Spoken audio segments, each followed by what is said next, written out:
What is up, YouTube? Welcome back to Mule Man Gaming. Today we got a special video for you today. I just backed a new trading card game called Altered, and I'm just going to go over some of the reasons why I chose to back it, and I'm also going to go over some things that I would have really rather spent my money on, but I chose to back it anyway. So first we'll go over the things that I'd really like to get that I'm not going to get because of the money I'm going to put into Altered here. The first thing that I'd really like to get is Rudy's kit that comes with the three beta boosters and of sorcery, the promo, and the playmat. Really would like to get that. I'm guessing it's going to be somewhere around $800 to $900, but with me putting between $400 and $500 into this Altered game, I don't have enough to get both. So we're not getting this. Second thing that I would really like to get would be 2 cases of Theory and Legends. Now that's probably not coming out until later this year, so I should still be able to save up for another for at least a case. So that's not super bad there, so we'll cross that off. And then the third thing that I'd really like to get is just more beta boxes. Team Covenant has them for $150 right now, and I know as soon as they sell out of that, I'm going to really regret not getting more.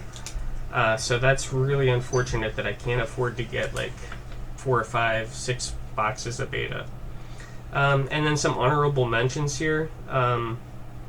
I would like to get finish up my set for beta foils. Uniques specifically, I'm going to try to go for the full set of uniques. So that I can get in the future. It looks like prices on uniques are coming down on the foils. So it is not a good time to buy these anyway. Honorable mentions, we're going to go for singles for other games. I play Flesh and Blood competitively, so I'm not going to be able to upgrade my decks right now until I pay for everything. This is a dream, but this is just a waste of money right now. Grading high-end cards. I have tons of cards, and when I say tons, I mean 10 to 15, 20 cards that I'd really love to get graded. And there's just no way I can because I don't plan on selling them. So if you're putting money into graded cards and you're not selling them, it's just wasted money. It's like getting a tattoo. As you can see, while I'm going over this, the money on this website is just going up. It's at 2 million now. This Kickstarter has only been live for like 3 days, maybe a week. There's 23 days to go left on this. At this rate, it looks like it's going to pass Sorcery's pledged amount. Now, I can't guarantee that, but it looks, if it continues at this rate, it's going to pass it. And then the last honorable mention here that I'd like to get would be potential deals. Sometimes I see a really good deal, something that I can definitely buy and flip. And without the cash flow, you can't do that. So I'm not like a retail store and I don't make a ton of money, so I have to be very careful of how I spend my money. So, and I'm not telling you guys to back Altered, I'm just telling you the reasons why I think I'd like to do it. So the number one reason is FOMO.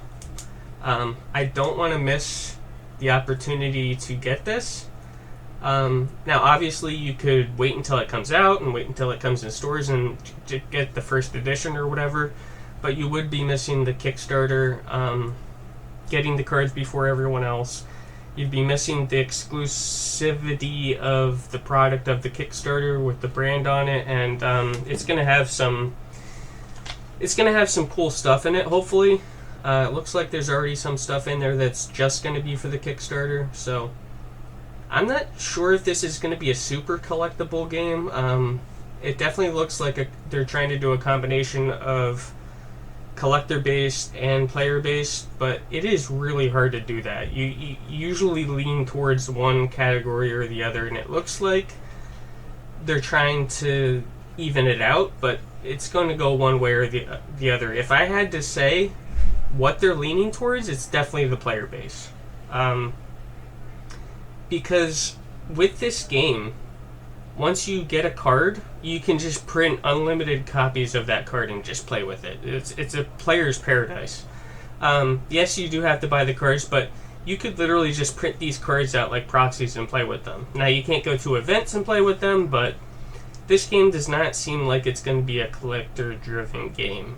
There is going to be some collectible aspects to it, and I can get to that later, but it's definitely going to be leaning towards playing. Number 2 reason, in my opinion, this is a low-risk investment. Meaning, if this Kickstarter backed in 2 minutes, it seems like it's coming out. I mean, it's $2 million in. There's no guarantees. I mean, this could fold, something really bad could happen, and you lose all your money. That's why, I'm limiting how much I spend. But in my opinion, it looks pretty good to me. And if it does come out, I'll be happy with what I got. Number 3, the game looks unique. Usually TCGs, you have 20 life and your opponent has 20 life, and you're slinging spells and attacking with creatures, and you try to drain someone's life point to 0. Now, sorcery is unique as well because it's definitely different than Magic being grid-based and more like a chess-type game where you can, move around the board more strategically. So I did really like that about sorcery. But this game plays like a race. So you have 2 players on a landmark base, and you have 2 heroes, and you're basically trying to get them to meet in the middle before your opponent. The other thing that really looks unique about it is both players seem to take turns at the same time. So a lot of times you'll be playing Flesh and Blood, and you'll already know what you're going to do with your hand regardless of what your opponent's going to do. And you sit there and you wait 5-10 minutes while they're playing solitaire with their hand and they're doing whatever they're going to do, and you're like, alright, I don't know why you're taking 5 minutes to try to defend my attack. You know what I'm coming with. I don't have any cards in my hand. All you have to do is figure out what you're blocking with and, what cards you need for your next turn. It shouldn't take 5 minutes. So that gets really boring in Magic and Flesh and Blood where you're just sitting there waiting. This game, what really sold me on it is that you're going to be interacting with each other during the same turn. Now, I haven't played this game, but if I go to this website here, this is called Board Game Arena, and I just heard about this website today. You can try this game out, and here it is over here, and just play it whenever you want. You can play turn-based, or you can play like over the course of a couple days. See, it has real-time here, and then it has turn-based. This website seems to be free. The only problem with this right now is if you click Start, it says access to this game is currently restricted. And I looked it up. I think they're having technical difficulties with it right now. But if you also look at this, it says number of players 2. Here's my avatar here. And then the speed length, it looks like a game duration is 21 minutes. So as soon as this pops up, I'm going to try it. And then up here it says complexity. I'm guessing that means difficulty of understanding the rules and the interactions between the cards. So 3 out of 5 isn't 5 out of 5, so it's not like super technical. If I had to give Sorcery a grade for that, I would say it's a 5 out of 5. It's super complex with the layers and learning all the rules and the interactions. I'm not saying that's a bad thing. I'm just saying if you wanted to teach Sorcery to your mom, who's never played a TCG game before, it would take you hours to try to explain it, and she would lose interest. Now, a 3 out of 5 isn't so bad, especially if you're playing with regular TCG addicts like us. They're going to be able to figure this out, I feel. And I'm going to say that I don't know how difficult it is until I try it. It looks like it's going to be 20-minute games, which is like, I don't know, between a Blitz and a CC game in Flesh and Blood.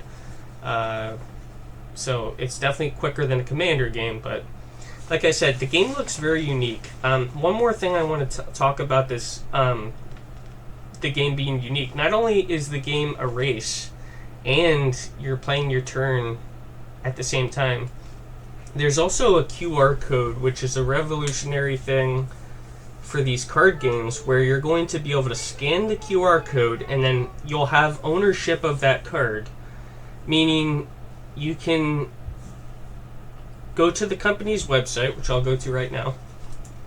This is my account, and then you'll go to cards up here.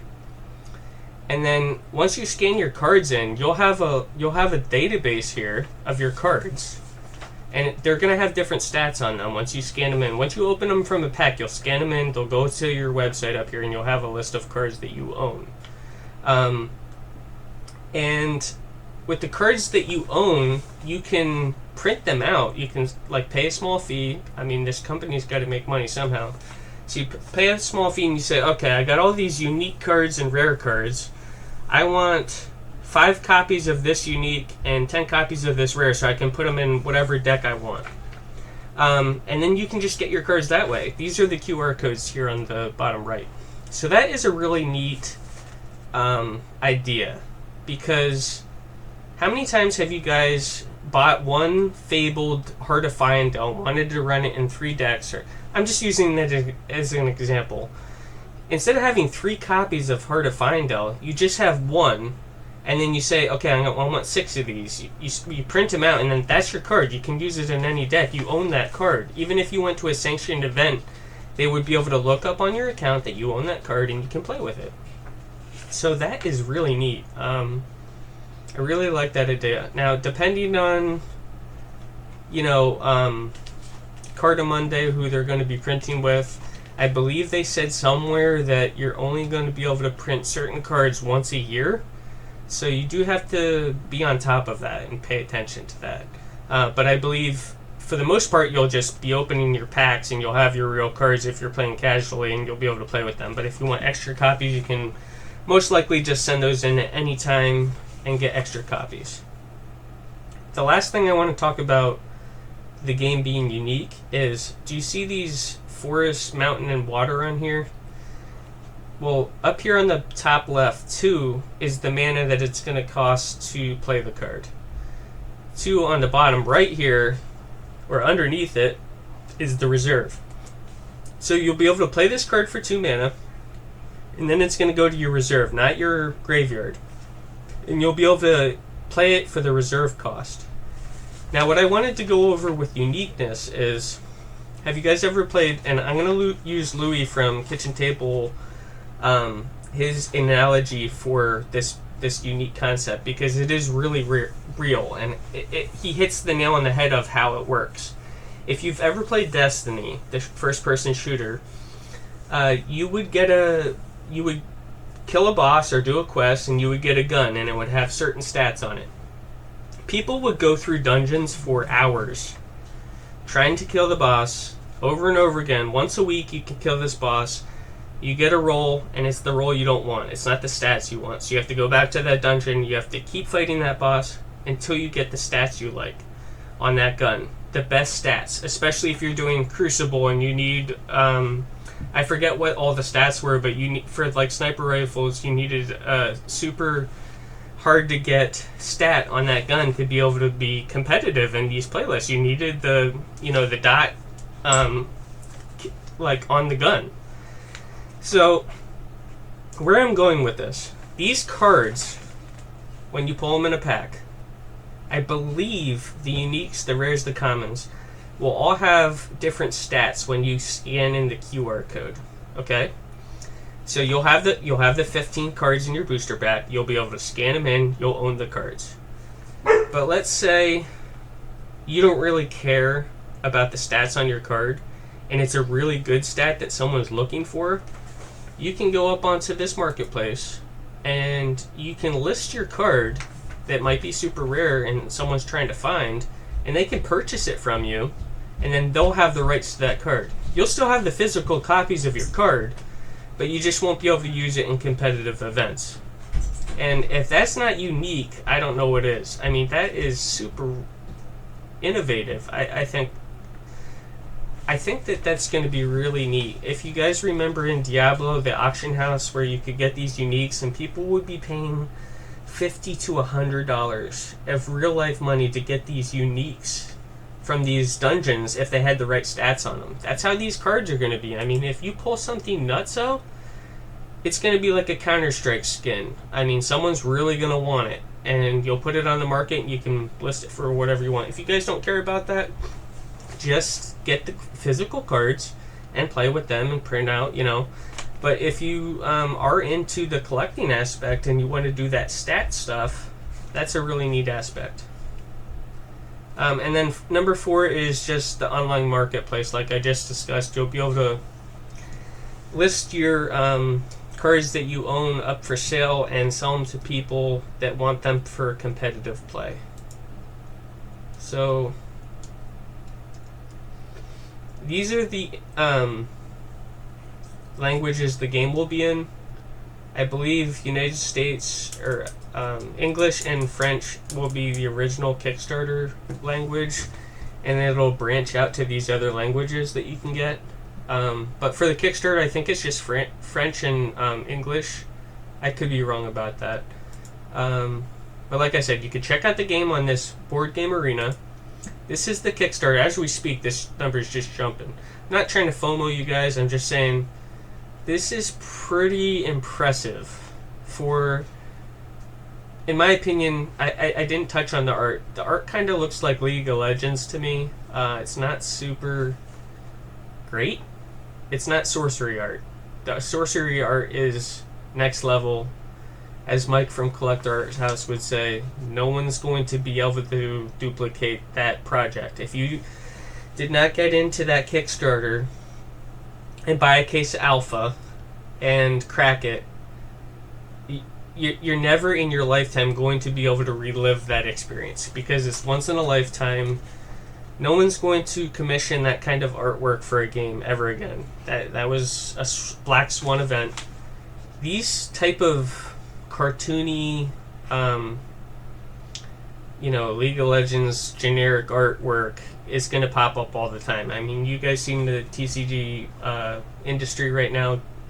There's that Grand Archive. There's Shadowverse. They all kind of look the same, like this anime art. This isn't quite anime, but this art doesn't do it for me. The sorcery art does it for me. The old school magic art does it for me. Some people will like this.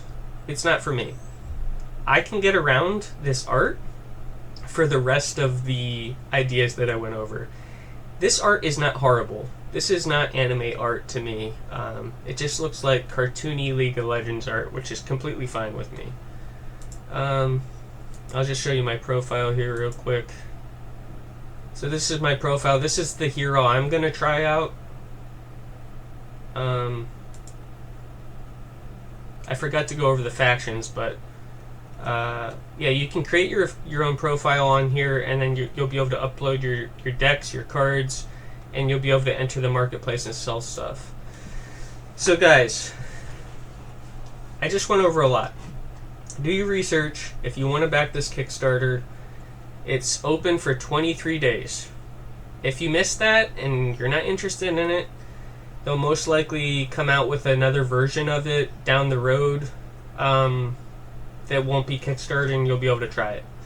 But this website, once it gets working, you'll be able to try it for free. You won't need to wait for the game to come out. Like Sorcery, you could only do Tabletop Simulator to try it out. Same thing. So that's my spiel on this game. There's tons of stuff to learn on it, I suppose. There's 6 starter decks. I backed at the expert pack level, where you get 1 booster box and you get 2 starter decks, and then I added an additional 2 booster boxes. Now, if I were to go back in time, and we all know what happened with Sorcery. I got 1 case of alpha, I got 2 play mats, and I got the alpha precons. That's all I was able to afford. If I would have seen that game coming, and I would have known, what it came out to be, I would have got 5, 6, 7 cases of it. Not even to flip, just to open more of it, because it was so much fun. Now, I'm not going to say this is anywhere near that, but I wanted to get at least 3 booster displays, 3 booster boxes, so that I could at least open maybe 1 or 2 and then maybe sell 1 to recoup some of my costs. I think I'd really be disappointed if I only got 1 booster box and 2 starter decks. So I added on 2 more. It's going to be about $500 for all that. It is kind of expensive, I'm not going to lie. I'm going to miss out on all this stuff on this paper that I want to get this. The starter decks I'm not too concerned with, because they're all going to be like the Flesh and Blood starter decks. They're kind of just generic cards. There's nothing rare in here. Their booster boxes are what is going to have the rare stuff in. So if you want to crack packs, you have to get like this pledge, I believe, or you could just get the 2 decks. And then there's this third option where you get 4 booster boxes and the 2 starter decks. I don't need 4, I don't think. I would like to do this, but that's a lot of money. This comes out to be almost $600 US after shipping and taxes. And then there's this one more tier, which is the Nutso tier. If you're rich, you get these uncut sheets, you get these playmats, you get every deck, you get 42 booster boxes. So I just wanted to go over this. I haven't made a video in a while, and I'm not super excited about this, but I'm pretty excited about it. Like I said, I'd much rather have the 2 cases of Ethereum Legends, or just have money to buy Rudy's kit for the Beta Sorcery. I'd much rather have more boxes from Team Covenant than this game. But you can't buy both, right? So I'm going to just get some of it and then go back to this. That's what I'm going to do. I hope you guys have a great day. I hope you learned something. If you liked the video, please like and subscribe. And I'll see you in the next video.